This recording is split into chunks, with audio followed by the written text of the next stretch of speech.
He aquí vienen días, dice el Señor, en los cuales enviaré hambre a la tierra, no hambre de pan, ni sed de agua, sino de oír la palabra de Dios.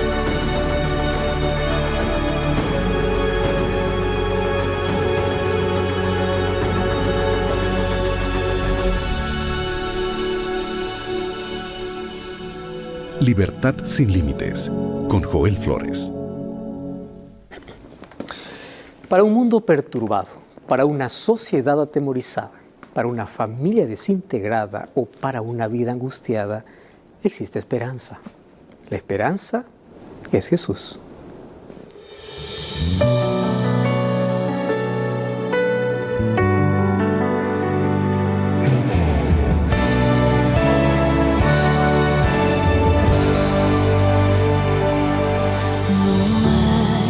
Esperanza alguna para un mundo donde Dios no está.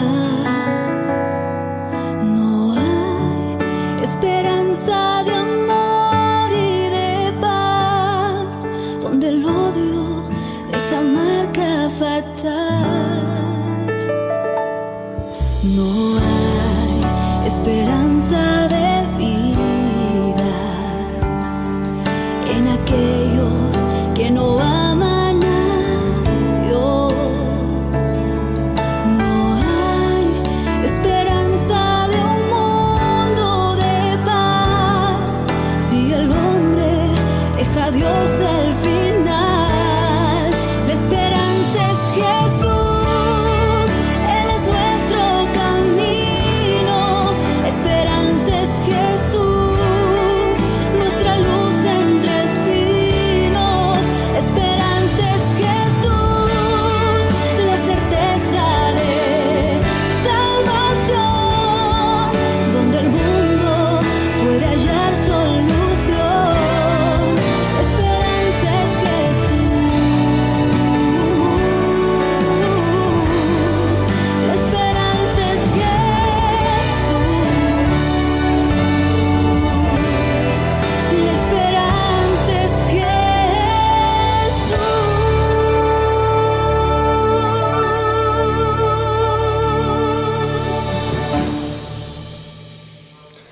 Jesús es el camino que nos conduce a la salvación. Él es la verdad en un mundo de confusión y Él es vida para aquel que camina en destrucción. Que Jesús sea tu única esperanza y que solo en Él puede estar tu confianza. Bienvenido. Qué bueno es estar juntos una vez más aquí en Libertad sin Límites. La verdad, el título de este programa es muy sugestivo, ¿verdad? Para que exista la libertad tiene que existir límites, pero para poder disfrutar de la plenitud de la libertad necesitamos conocer mejor los principios que Dios estableció para nuestra vida. Es ahí donde encontramos la verdadera libertad, porque Jesús dice: conoceréis la verdad y la verdad os hará libres. Bienvenido una vez más a este programa. Me alegra poder saludarte, tú que estás allí del otro lado de esta pantalla, acompañándonos por la televisión, por Facebook, por YouTube, tú que estás allí sintonizando el programa por la radio. Qué bueno es tener este encuentro. Aquí donde abrimos la Biblia, fortalecemos nuestro corazón, permitimos que Dios pueda hablarnos de la manera más simple, más sencilla, a través de su palabra, pero al mismo tiempo de la manera más profunda y transformadora. Así que listo para una nueva experiencia. Hoy vamos a continuar analizando aquel libro fascinante que desde ya hace algunas semanas nos hemos sumergido en una historia fascinante, extrayendo lecciones importantísimas para nuestra vida, como es la historia de Jonás. Nada de lo que sucede en este mundo toma como sorpresa a Dios. Y una de las cosas que me encanta ver es que Dios guía, Dios conduce, Dios controla, Dios es soberano. Esa es la palabra, Dios es soberano. Y Él sabe lo que hace, cómo lo hace y por qué lo hace. En el libro de Jonás ya hemos visto cómo Dios puede apenas ordenar, la naturaleza obedece. El único ser desobediente es el ser humano y es el ser inteligente, al cual Dios le hizo a imagen y semejanza suya, un ser inteligente y libre, más usa su libertad después de la entrada de pecado, todavía es más solamente para poder rebelarse contra Dios. Sin embargo, también podemos usar nuestra libertad para escuchar la voz de Dios y seguir aquellos principios y aquel propósito que tiene para nuestra vida. Nos hemos quedado sorprendidos ya por tantas lecciones que nosotros ya hemos aprendido con el libro de Jonás, apenas una historia por allí contada, mas tiene que ver mucho con nuestra vida, con nuestras actitudes. Y bueno, yo comencé hablándote en este espacio de que a Dios nada le toma por sorpresa. ¿Y por qué? Porque justamente hoy vamos a ver cómo Dios prepara las condiciones, las circunstancias, incluso la naturaleza, para mostrarnos su amor, su misericordia, o para enseñarnos lecciones que de otra manera no lo entendemos. ¿Podríamos nosotros aprender, por ejemplo, de un ruiseñor, de un ave, de un animal, de una planta? ¿Podríamos aprender lecciones de ellas? Claro, y Dios busca captar nuestra atención para enseñarnos las lecciones más extraordinarias. Por ejemplo, cuando Jesús dijo, no se preocupen ustedes por nada, Él dice, miren las aves de los cielos. Ellos no siegan, no cosechan, pero mi Padre los alimenta. Ellos están bien cuidados. ¿Y ustedes por qué andan preocupados? ¿Por qué viven angustiados? Dios usa la naturaleza para enseñarnos lecciones importantísimas en la vida. Y hoy vamos a ver cómo una vez más Dios usa la naturaleza para mostrar a Jonás que él necesita de perdón, de arrepentimiento, de gracia. Él necesita. Por eso estamos listos entonces, lápiz y papel, Biblia en mano, y vamos al estudio de hoy. Vamos a estudiar sobre un Dios soberano, un Dios que tiene el control de todo, ese Dios soberano. No cambies el canal, vamos a una brevísima pausa y ya regresamos aquí en Libertad Civil.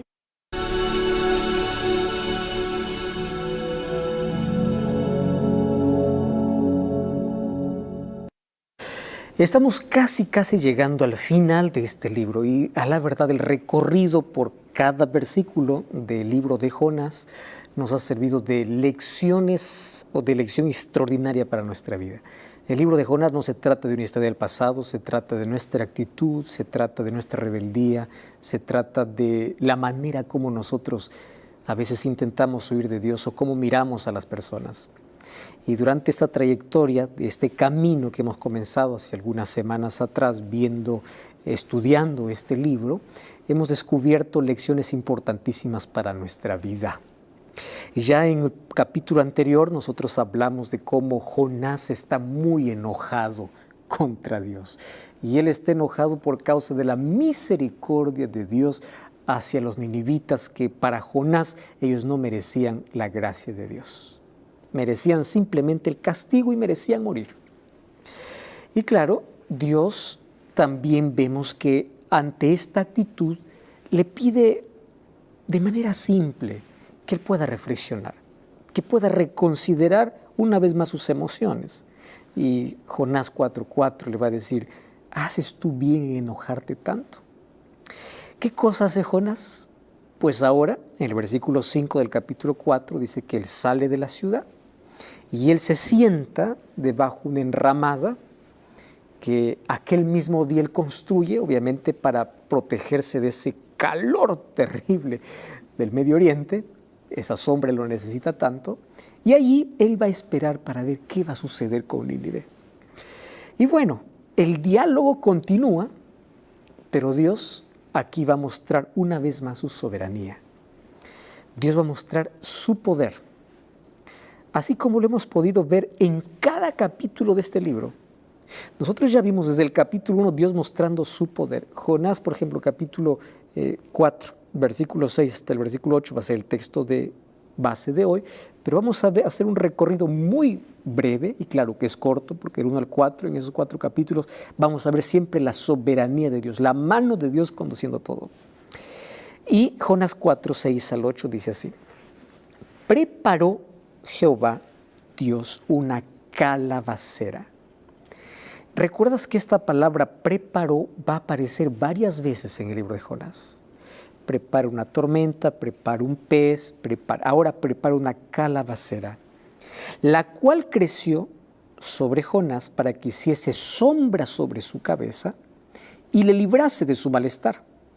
Y Jonás, aquí por primera vez vemos que se alegra por la calabacera que comienza a crecer. Pero al venir el alba del día siguiente, o sea, apenas duró un día su alegría, otra vez la palabra, Dios preparó un gusano, el cual hirió la calabacera y se secó. Y aconteció que al salir el sol, preparó Dios un recio viento solano, y el sol hirió a Jonás en la cabeza, y ya se desmayaba. Y otra vez él deseaba la muerte, diciendo, mejor sería para mí la muerte que la vida. Bueno, el resto vamos a dejarlo para el próximo capítulo. Qué interesante que en estos 3 versículos se repite constantemente Dios prepara. Nada es casualidad en la vida, nada. El hecho de que tú estés viendo este programa no es casualidad. Dios preparó este encuentro contigo. Dios preparó el dial para que escuches la radio en este momento. Dios preparó el canal que en este momento ibas a ver. ¿Por qué? Porque Él quiere enseñarte algo. Ahora, qué interesante, Dios prepara. Eso me encanta. ¿Sabes qué? Dios quiere hablar a Jonás y lo hace de una manera extraordinaria. ¿Cómo me encanta la didáctica de Dios? El amor y la paciencia que Dios tiene para enseñarnos algo. Y Dios arregla aquí una lección objetiva para Jonás. Si te das cuenta, de la misma manera como el gran pez que preparó en el mar, ahora Dios prepara una planta. ¿Qué más va a preparar? Un gusano. ¿Y luego qué va a preparar? Un viento recio. Todo esto se va a convertir en el instrumento de Dios para hablar a Jonás. Dios te habla, querido, de diferentes maneras. Dios puede hablarte por medio de la naturaleza, Dios puede hablarte por medio de un pajarito, de un ave, de un animal. Dios puede hablarte por todo medio y Él prepara justamente para hablarte. Ahora fíjate, aquí a lo sorprenderte. Al igual que el gran pez, el gusano, la calabacera y el viento, obedece a Dios. Y claro, el versículo 6 aquí comienza con la frase, y preparó Jehová Dios. Y nosotros ya hemos notado con tanta frecuencia cómo esta frase se repite. ¿Por qué? Porque Dios muestra su soberanía, su poder sobre la naturaleza y sobre las circunstancias en la medida que Él tiene propósitos para cumplir. Y aquí mientras el profeta pues está sentado debajo de su enramada que él mismo construye, y él está allí de brazos cruzados, él está esperando ver qué sucede con Nínive, qué va a hacer Dios. Mientras él está contemplando la misericordia de Dios para hacerle entender, hace un milagro. Y Dios hace que una planta pueda nacer de un momento para otro. La planta crece y le da sombra. ¡Wow! Este es un milagro. Y Jonás 4, el versículo 6 que leímos, allí por primera vez se va a describir que el profeta expresa alegría. Porque hasta aquí solamente ha expresado pesar, ha expresado amargura, enojo. Por primera vez lo vemos alegre. ¿No será que hay mucho cristiano muy iracundo, muy enojado, muy renegón, que pocas veces se le ve alegre? Ya viste que las personas que más alegres deben ser, cada vez están más enojadas. Y eso no debe ser así. La alegría es una expresión de un corazón pleno, de una vida feliz, que el cristiano debe tenerla. Pero irónicamente no es así.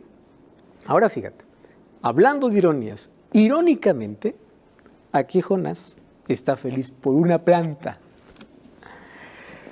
Tal vez él al ver esa planta crecer rápidamente se sintió confortado al ver de que Dios quería decirle algo, que Dios le había por lo menos allí provisto de alivio ante aquel calor ardiente, ante ese sol que cuando cae sobre el desierto sale ese vapor y quema.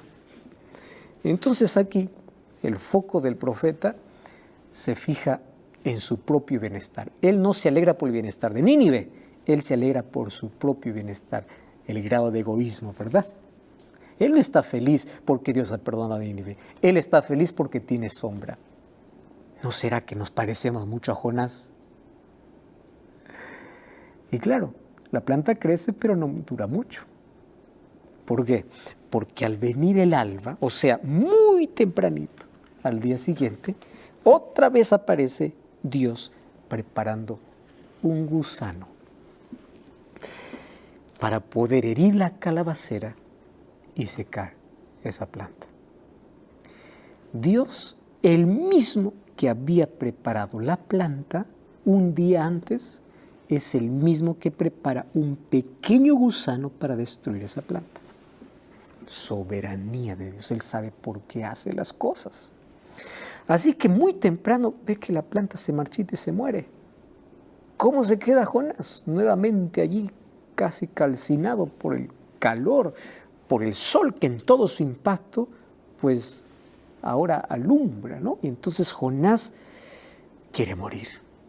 Versículo 8 dice, ¿no? Y aconteció que al salir el sol, Dios prepara un viento recio, solano. Y el sol hirió a Jonás en la cabeza. Casi se desmayaba y deseaba la muerte, diciendo, mejor sería para mí la muerte que la vida. ¿Acaso no nos hemos frustrado tanto? Un día hemos visto la mano de Dios en nuestra vida, al día siguiente parece que estamos abandonados. No entendemos la situación. ¿Qué cosa queremos? Morir. Así somos los seres humanos. No buscamos a Dios, no agradecemos a Dios por su bendición, pero cuando aparece el gusano acabando con la planta que nos favorece, queremos morir. Actitudes tan nuestras. La repetición de este verbo, preparó, me llama la atención.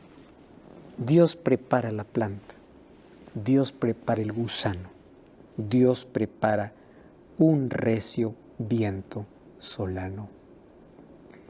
Y ahí ese viento caliente del desierto, obviamente en el versículo 8 declara, ahí enfatiza de cómo esto desanima tanto, frustra tanto a Jonás. Y aquí vamos a ver que su reacción es pedir la muerte. Ahora, no hay duda de que Jonás estaba al tanto de la seriedad de su situación, porque en la medida que el calor aumentaba, él sentía que la insolación era real y que incluso podría ocasionar la muerte. Así que el texto aquí indica que Jonás está sufriendo tanto, no solo por el calor. Ahora, añade al calor la amargura. Tremendo calor. Pero aparte la amargura, porque la planta que le daba sombra murió. Ahora, nosotros necesitamos mirar un poquito más de cerca aquí la actitud de Jonás, porque los seres humanos actuamos de manera muy parecida. Renegamos contra Dios. No agradecemos cuando nace la calabacera, pero sí queremos morir cuando aparece el gusano. No tenemos misericordia de los demás con tal que yo sea favorecido. ¿Qué importa los ninivitas para Jonás? Lo que importa es que él tiene sombra. Y Dios quiere enseñar una lección de vida que él necesita aprender. Y Dios usa de manera didáctica la naturaleza. Ahora recordemos que en su diálogo inicial con Dios, aquí en este capítulo, Jonás comienza a protestar en contra de la misericordia de Dios. Recordemos que en los versículos 2 del capítulo 4, él ora a Dios y le dice, yo sabía que tú eres Dios clemente, tú eres Dios piadoso, que tardas en enojarte, tiene misericordia. Por eso es que yo no quise venir a esta ciudad. Él no está arrepentido, él apenas justifica su error, justifica su pecado. Ahora fíjate, desde el punto de vista de Jonás, Dios está siendo ilógico. Eso es lo que los seres humanos pensamos. Los seres humanos pensamos que nuestra lógica es superior a la lógica de Dios. Que nuestra inteligencia es superior, por eso nos atrevemos hasta a discutir por qué Dios dijo no, por qué Dios dijo sí. Nos atrevemos a eso. Para Jonás, Nínive merece ser castigada y punto. Su crueldad es grande, no merece más oportunidad. Pero él no se da cuenta de su actitud. No se da cuenta de su egoísmo, no se da cuenta de su reacción, no se da cuenta de su enojo. Él no se da cuenta de sí. Él solo está para condenar a los demás. ¿Cuántos Jonás conoces en la vida? ¿Estás recordando? Hay muchos, ¿verdad? Muchísimos. Para Jonás esto parecía muy lógico. Él pensaba así, ¿cómo es que Dios podría salvarlos del destino que realmente se lo merecían? Es más, él había proclamado que iban a morir y él quería que mueran. Y Jonás es insistente en cuanto al castigo que Dios debiera dar a esta ciudad desobediente. Pero él no se da cuenta que él también es desobediente. Ahora fíjate, él permanece en la inconsciencia de su desobediencia. Esto es lo más terrible. Por eso es que la psicología incluso se llama proyección cuando vemos nuestros errores en los demás y no en nosotros mismos. ¿Cuántas veces nos proyectamos? Jonás decía, la nación desobediente merece morir, pero él no se daba cuenta de su desobediencia. A veces señalamos, ¿no? Nunca te olvides que cuando tú señalas con un dedo, hay 4 dedos señalándote a ti. Cuando tú señalas con un dedo a alguien, hay por lo menos 3 dedos que están señalando para ti. Y no te olvides de esto. Cuando tú te creas que solo tú mereces las bendiciones y que todos los demás merecen solamente el castigo, no merecen nada, recuerda la actitud de Jonás. Necesitas urgentemente entender la gracia de Dios y necesitas arrepentirte. Jonás, obviamente que olvida el asunto con Nínive y ahora él comienza a preocuparse por una situación que tiene que ver con él mismo. Cuando justo él estaba comenzando a conformarse porque parece que Dios está atendiendo sus necesidades, todo se arruina, todo se acaba. Cuando él perdió la planta, obviamente que ayudaba a que su día sea más favorable, ¿no? Él se enfurece otra vez. Y es interesante que habiendo perdido la planta que lo ayudaba a tener una vida más tranquila, pues Jonás se hunde en la desesperación, porque así somos los seres humanos. Quizás había estado obsesionado consigo mismo todo este tiempo. Vamos a analizar un poco esta actitud. Jonás había estado demandando destrucción. ¿Pero para quién? Para las personas. Pero no le gustaba que una planta sea destruida. Entonces Dios hace exactamente eso. Tanto que habla de destrucción y destrucción, voy a destruir algo que tú amas. Mira qué interesante, la manera como Dios intenta enseñarnos lecciones. Voy a hacer caso lo que tú quieres, pero no voy a destruir personas, voy a destruir algo que tú comienzas a amar. Porque esto está en la teología de Jonás. Todos merecen morir, todos merecen ser destruidos. Bueno, voy a destruir lo que tú amas para ver cuál es tu reacción. Y Dios envía un gusano y un viento y la planta se marchita. Ahora fíjate una cosa, la reacción negativa del profeta, ¿sabes qué cosa está revelando?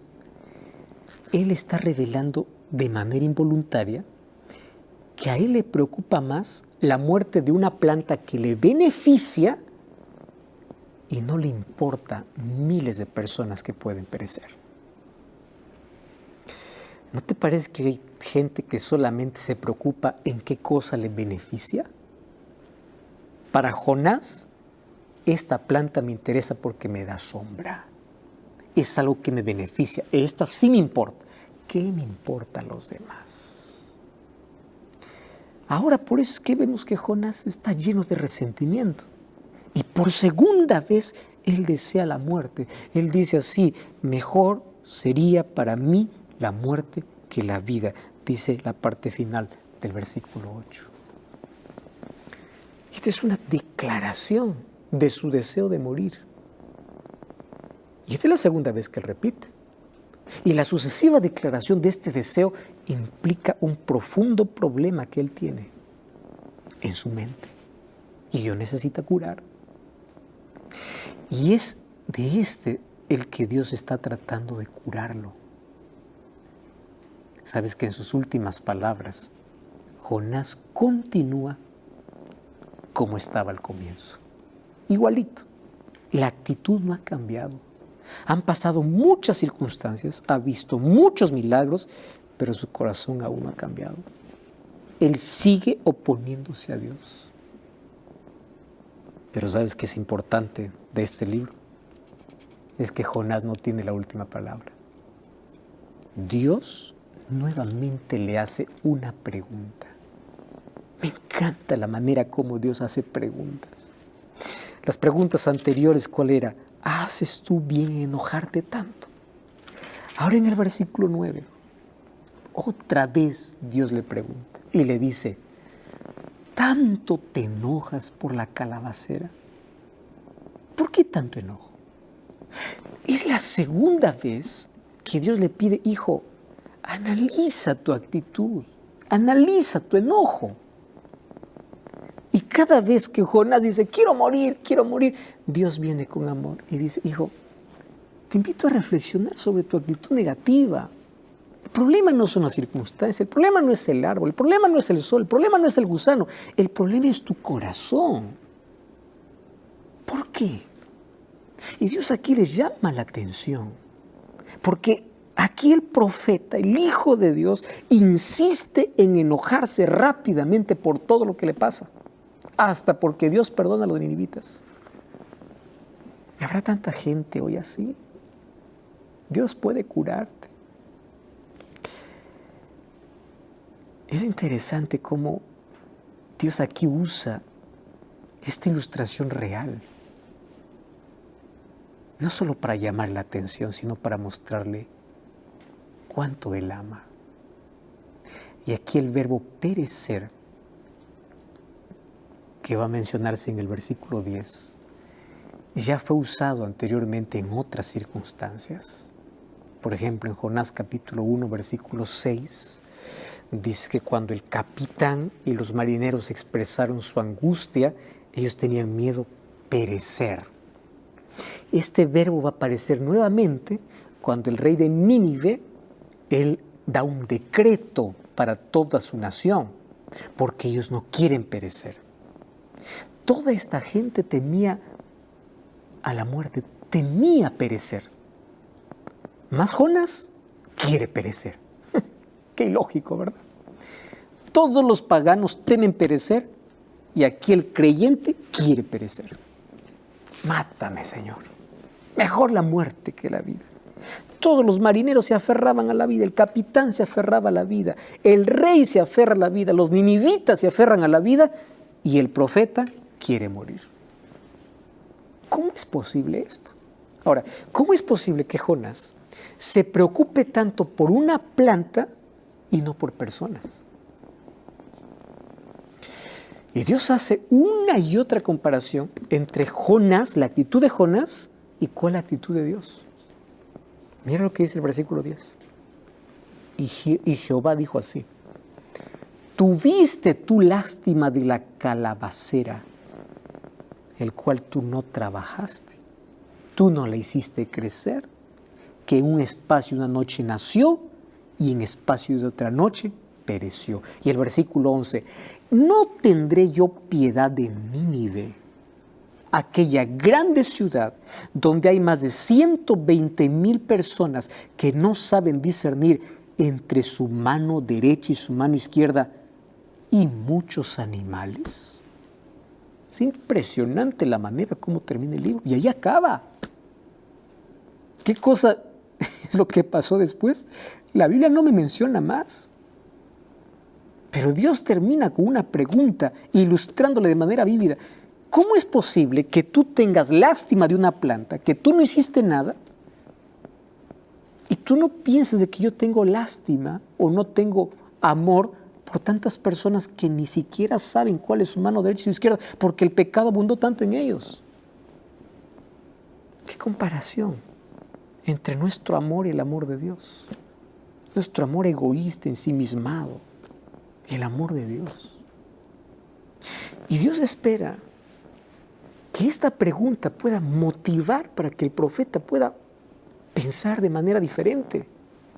Dios quiere que Jonás finalmente se dé cuenta de que él está equivocado al acusarlo falsamente. ¿Por qué Dios es tan misericordioso y piadoso? ¿Por qué aquella grande ciudad de Nínive es tan importante para Dios? Y el libro de Jonás ha usado hasta este momento la palabra gran por lo menos 7 veces. Y el versículo final del libro muestra una vez más Dios hablando. ¿Acaso no tendré yo piedad de esta gran ciudad? Exactamente así como vemos al comienzo del libro. ¿Te acuerdas en Jonás 1:2? Anda aquella gran ciudad. Y de esta forma, Dios ama a los pecadores arrepentidos de esa ciudad. No quiere que perezcan. Ahora, a pesar de que Jonás detestaba esta ciudad, Dios la amaba. Esta ciudad se convierte en el objeto de la profunda compasión de parte de Dios. Y es interesante que incluso aquí en el texto, Dios se refiere incluso al número de habitantes que viven en la ciudad, para decir de que para Dios somos tan importantes que exactamente sabe cuántos miembros hay en una familia, cuántos hay en un país, cuántos hay en una institución, sin olvidar de ninguno.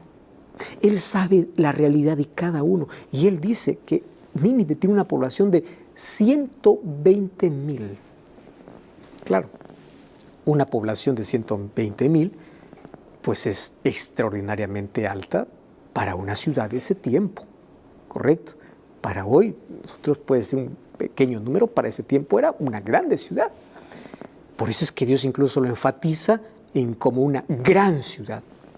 Ahora, el solo hecho de que Dios conocía los detalles de la ciudad, una vez más nos recuerda, igual que al comienzo del libro, de que Dios está íntimamente al tanto de todo lo que pasa en cada persona, en cada casa, en cada cuarto.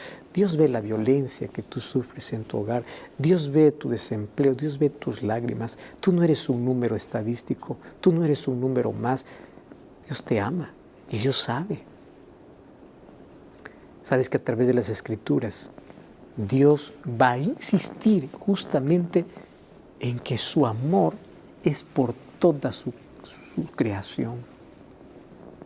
Y en los versículos finales del libro, incluso Dios le va a recordar al profeta que Nínive es tan valiosa, porque también es su creación. Ahora, para la mente de Jonás, los habitantes de Nínive eran extremadamente perversos y solo merecían morir. Él ve esto como una buena razón para despreciar a los ninivitas. Pero ante los ojos de Dios, la maldad de la ciudad es verdad que se ha incrementado, pero al arrepentirse, la compasión por ella también ha cubierto sus pecados. Y a medida que nos acercamos aquí al final del libro de Jonás, una vez más observamos la piedad de Dios, el amor de Dios, comparada con el amor que los seres humanos intentamos dar. Sabes que el rey David entendió muy bien este asunto y él lo expresó justamente cuando estaba haciéndole frente al castigo divino. Cuando vamos al libro de Segunda de Samuel, capítulo 24, el versículo 14, David hace una expresión tremenda.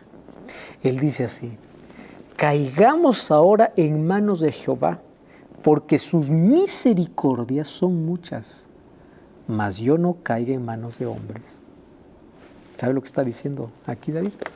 Yo prefiero caer en las manos de Dios que en las manos de un hombre, porque el hombre es cruel, impiadoso.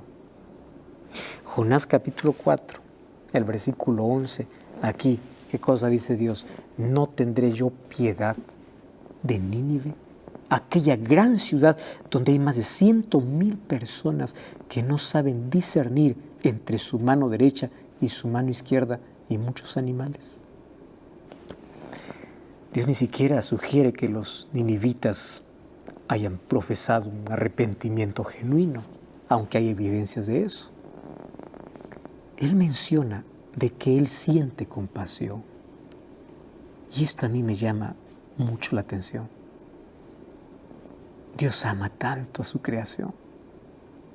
Dios te ama tanto. Y claro, lo que Dios quiere hacer es reorientar justamente la perspectiva de Jonás. Él quiere que Jonás pueda reorientar su perspectiva. ¿Y cómo lo hace? Haciéndole una pregunta. ¿Tú crees que yo no voy a proveer salvación para aquellos que viven en ignorancia, en el error? Y este versículo debe en nosotros causar un profundo impacto. Porque Dios basó su juicio sobre Nínive en la perversidad de sus moradores. No obstante, allí en su discusión final con Jonás en el capítulo 4, hace hincapié en la ignorancia moral de estos hombres. Y en el libro de Jonás vemos a un Dios profundamente preocupado tanto por un individuo pertinente como Jonás, como también por aquellos que están moralmente ignorantes como los ninivitas. Tanto Jonás, tanto como Nínive, de ambos Dios tiene misericordia. De ambos. De aquel que se cree merecedor y de aquel que es rebelde. De ambos tiene misericordia. Porque el corazón de Dios anhela fervientemente la salvación de todos los seres humanos. Tú recuerdas que en el Nuevo Testamento el apóstol Pablo incluso escucha a Dios expresar el mismo sentimiento. Cuando vamos al libro de Hechos, el capítulo 18, allá a partir del versículo 9 y versículo 10, es interesante lo que dice. Entonces, dice, el Señor dijo a Pablo en visión de la noche: no temas, sino hable y no calles, porque yo estoy contigo. Y ninguno pondrá sobre ti la mano, porque yo tengo mucho pueblo en esta ciudad. La expresión que Dios utiliza para describir a los ninivitas en el libro de Jonás dice: ellos no saben ni siquiera discernir entre su mano derecha y su mano izquierda. Y esta expresión aparece varias veces en la Biblia. Y en cada caso obviamente se refiere al problema moral. ¿Por qué el problema moral? Porque el ser humano, cuando se aparta de la ley de Dios, se degrada. Se degrada totalmente. Y de esta forma el libro de Jonás nos instruye que el hecho de que a los ninivitas les faltaba el conocimiento acerca de Dios, Dios extiende su gracia. Antes del juicio siempre hay una advertencia, y entre la advertencia hay un mensaje. Y lo hace justamente por aquellos que ignoran. Dios no es injusto para poder condenar a aquel que ignora. Finalmente la condenación va a venir sobre todos aquellos que conocían la verdad y no se arrepintieron. Pero aquellos que no conocieron toda la verdad serán juzgados de acuerdo al grado de conocimiento que tenían. Y sabes que la misma y asombrosa actitud divina fue también revelada en el Calvario. ¿Tú te acuerdas cuando Jesús oró? Él decía: Padre, perdónalos, porque a la verdad ellos no saben lo que están haciendo. Y en el libro de Jonás, Dios permite que el profeta mismo experimentara su juicio allí en el mar turbulento, para que Jonás pudiera saber directamente de la fuente original lo que realmente significa un juicio. Además, el libro de Jonás me dice que Jonás merecía morir ahogado, porque él era desobediente. Él no merecía la vida, pero ahí vino la gracia de Dios y lo rescató. Pero Jonás eso no entendió. Jonás nunca reconoció su mal. Él estaba recibiendo la gracia de Dios que no quería que los otros reciban. Él solamente quería ser aquel portador o recibidor de la gracia. Y Él se molesta cuando vemos que Dios muestra su gracia para los demás. Ahora aparece Dios perdonando a Jonás y a Nínive y extendiéndole una vez más su gracia. Una oportunidad más. Sabes que este es uno de los mayores asuntos en el libro de Jonás. La gracia y el perdón de Dios es inmerecido. Y justamente este es el centro de la discusión entre Dios y el profeta. Tú sabes que Nínive, lamentablemente, después de muchos años, fue reducido a ruinas, más o menos en el año 612 a.C., por su iniquidad y su violencia, porque eso lo va a contar el libro de Nahum. Pero quiero recordarte que toda la generación que escuchó a Jonás predicar y se arrepintió, esa generación experimentó la salvación y Dios fue exaltado y fue honrado en todo el mundo pagano. Su ley fue reverenciada por el amor y la compasión de Dios. Por eso es que el libro de Jonás registra uno de los grandes eventos de la historia de la redención. Un Dios salvando, extendiendo su gracia y teniendo compasión. Las próximas generaciones nuevamente volvieron a su maldad, en el caso de Nínive, despreciando todo lo que sus padres les enseñaban. Y esas próximas generaciones perecieron, pero ellos ya tenían un conocimiento previo. Quiero decirte una cosa, nadie se perderá por haber andado en las tinieblas.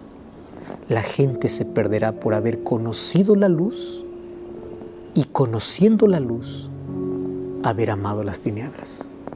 Nadie se perderá por un error, por un pecado que cometió.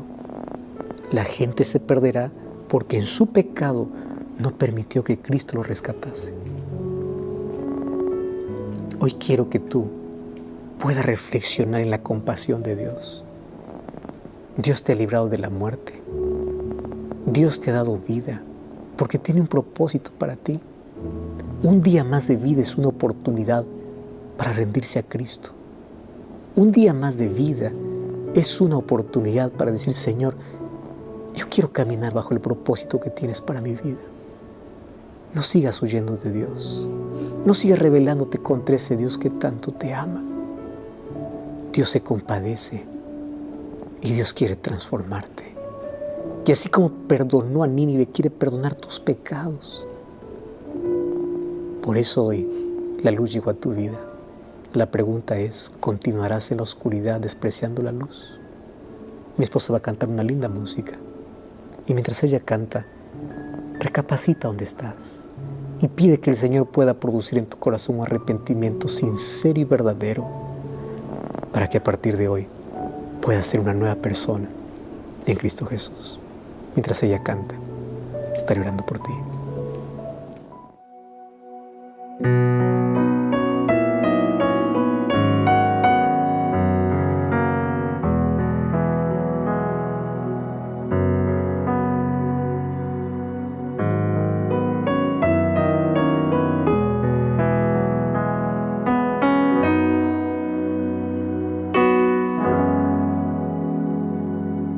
Hoy es el día de tu salvación.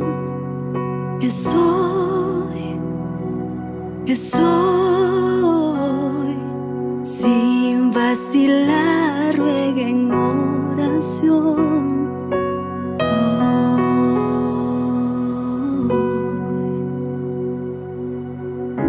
Cristo te oye, está cerca, aunque errante estés.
que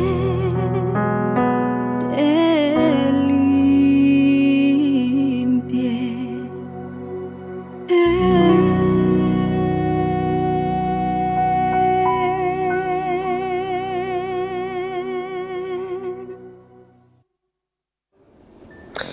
Uno de nuestros mayores pedidos ante Dios debiera ser esta música, esta oración. Padre, me postro a tus pies, rompe mis prisiones, pon tu espíritu en mí. Yo quiero hacer tu voluntad. Que el Espíritu Santo que comenzó el trabajo en tu corazón pueda continuar y que tú puedas tener una actitud correcta ante la voz de Dios.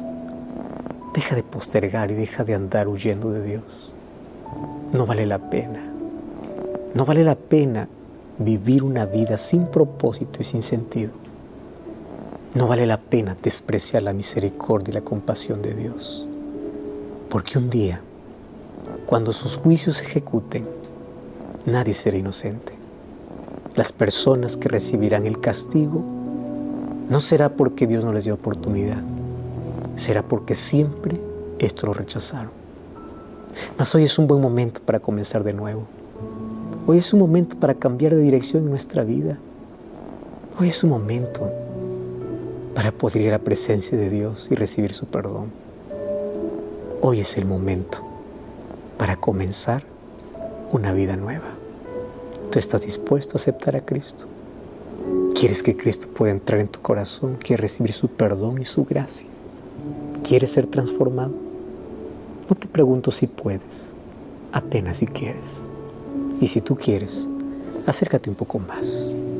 Y yo quiero orar junto a ti para que Dios pueda aceptar nuestra entrega hoy. Oremos. Gracias, Señor, por tu palabra. Gracias por tu compasión y misericordia. Nos entregamos a ti. Perdona nuestra indiferencia y nuestra rebeldía. Mas hoy volvemos a tus brazos porque queremos comenzar de nuevo, mas esta vez siendo guiados por ti. Acepta nuestra entrega y produce en nuestro corazón arrepentimiento. En el nombre de Jesús. Amén. Como siempre te invito a buscar una iglesia adventista del séptimo día. Allí te recibimos con brazos abiertos para continuar aprendiendo sobre la gracia de Jesús. Y recuerda que la verdad te da libertad y te prepara para la eternidad. Hasta la próxima.